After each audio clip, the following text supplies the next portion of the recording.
Okay, so we're gonna skip to topic 8.7 do this in this first week also. I just feel like it makes a little bit more sense to stick it in here. So that's what we're gonna do. So this learning topic has to do with the military and diplomatic responses to international developments over time. So we'll get into that a little bit more next week with the Vietnam War. But a couple things about this that I thought we should know right now. So one of the big things that the United States decided to do with communism was to contain it. That is going to be the official American policy, containment. Now think about a water bottle you might have. That's a container. If you didn't have it, the water would spill all over. Okay, so the US is not going to try to get rid of communism. They're just going to try to keep it where it's at. Secretly, I'm pretty sure they wanted to get rid of it altogether, but the official policy was to contain it where it's at. Now, one of the things that many Americans were fearful of was what was called the domino theory. And I don't know if you've played dominoes before, where you line them all up and then you hit one and then they all fall down. But you can see here by this image, this was a fear that Americans had, especially with Vietnam, and that's going to play a huge role in the Vietnam War. But the fear of communism spreading to these other places, as depicted by the domino theory. Following World War II, one of the big ways the United States is going to try to combat communism or the spread of communism is through the Marshall Plan. This plan is going to be outlined in a speech that President Truman gave, known as the Truman Doctrine, and the Marshall Plan is the actual monetary plan that's going to follow. And this pie chart shows you the countries that are assisted by the United States with money. So the Marshall Plan is a monetary plan. It sends huge amounts of money to these countries that are pledging to not be communist and instead to be democratic societies. So you can see, looking at the chart, all of these countries are in Western Europe. The Soviet Union is going to create its own plan known as the Warsaw Pact, which is going to be a little different. They're going to provide support to the Eastern European countries and try to get them to bolster communism. All right.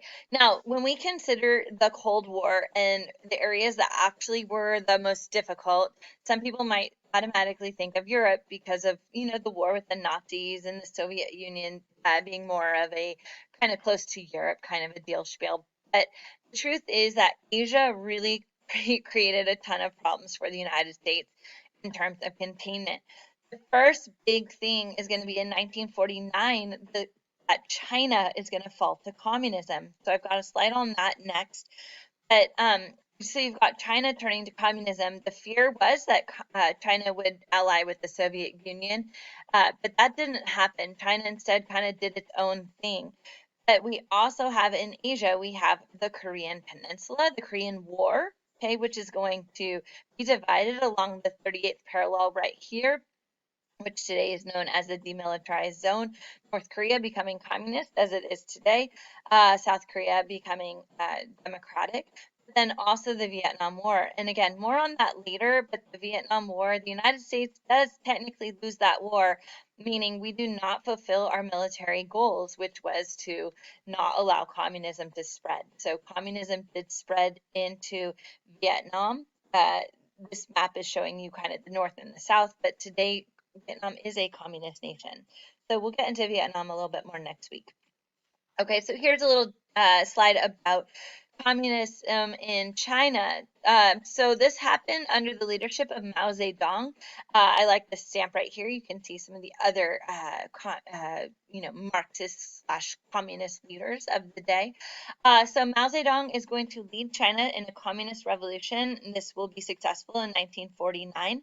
Something really important about this is he's able to do this in large part by promising two big things. One is land reform. So that means if you are a peasant farmer in China, boy, you're getting promised land.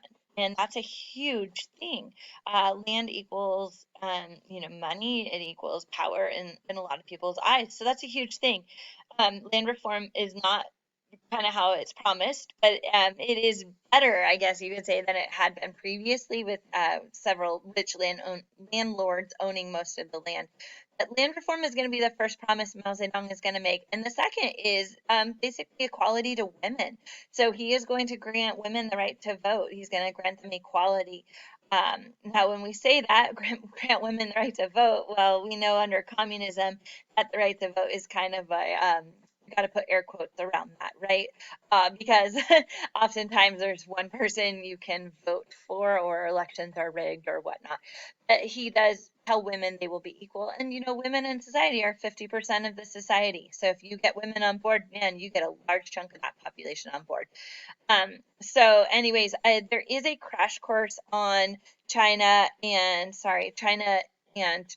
the Cold War. I didn't make a note taker for it, but feel free to read about that or learn about that on your own if you need to. We talk about that in world history, but I'm not sure in AP World how much you got into that. All right, Cuban Missile Crisis. Boy, oh boy, this was a very tense time. There were about 13 days when, the Kennedy administration thought that we were going to be at nuclear war. And this graphic over here, you can see the Soviet Union was wanted to put missiles on Cuba, long-range missiles that could reach, as you could see on the map. And this was a very precarious situation. They said they had the right to do this. The United States had missiles in Turkey that could have reached major Soviet cities, but the Kennedy administration said, oh no, this isn't going to happen. So I have two things on here for you as extensions that I would recommend checking out. There's also a Kevin Costner movie called 13 Days. I've got this little the trailer here because trailers are always kind of fun. But check that out. And then one of the optional activities you have to complete for this week has to do with the Cuban Missile Crisis. So if you're interested in learning more and looking at primary sources, please do so. Okay, so one other thing, sorry, fast forward here for a second, is coexistence. So the Cold War did last for over 45 years. So this means that there's kind of like times of high stress and then times of, okay, we're cooperating, we're getting along.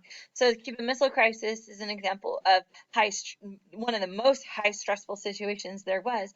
But the treaties that were created during this time, such as the Strategic Arms Limitation Treaty, or SALT, there are two SALT treaties that were created. But these treaties were created, and they did kind of show some coexistence. Like, we're going to both have these weapons, but we're going to make sure we have the same amount.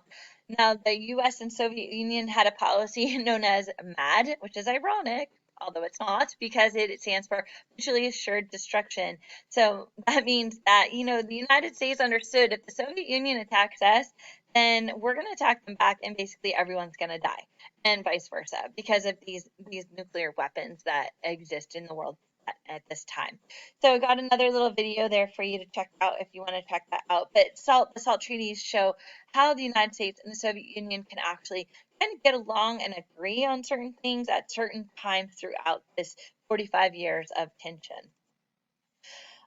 Okay, so the developing world, such as Latin America and Africa, these countries were seen as areas where both the United States and the Soviet Union could go to and try to give them aid and money and try to get them to be on their respective sides. Especially in Africa, which is becoming, in large part, independent nations at this time.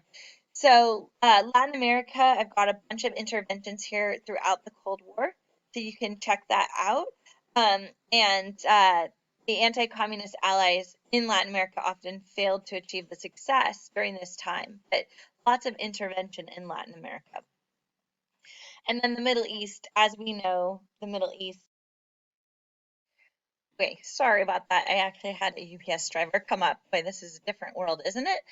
So I forgot what I was saying.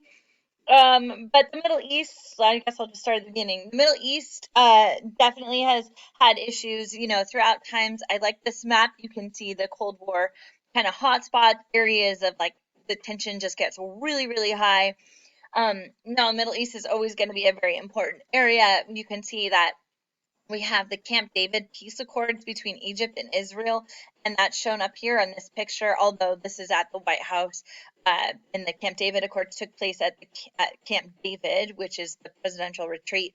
This took place under Jimmy Carter. This was one of the things he did really well. Not the most successful president, although a very nice humanitarian these days. He's 95 years old and building homes for Habitat for Humanity. So kind of some cool post-presidential stuff. But anyways, the Suez Crisis in Egypt was a huge problem, with the Suez Canal being a major thoroughfare for ships and shipping to get through. So the Middle East is just going to be another area of Cold War hotspots kind of firing up during this time. All right, let's see. That might be it, guys. I don't know. Lost my train of thought. Yep, that's it. So that's where I'm going to stop for today. Okay, thanks.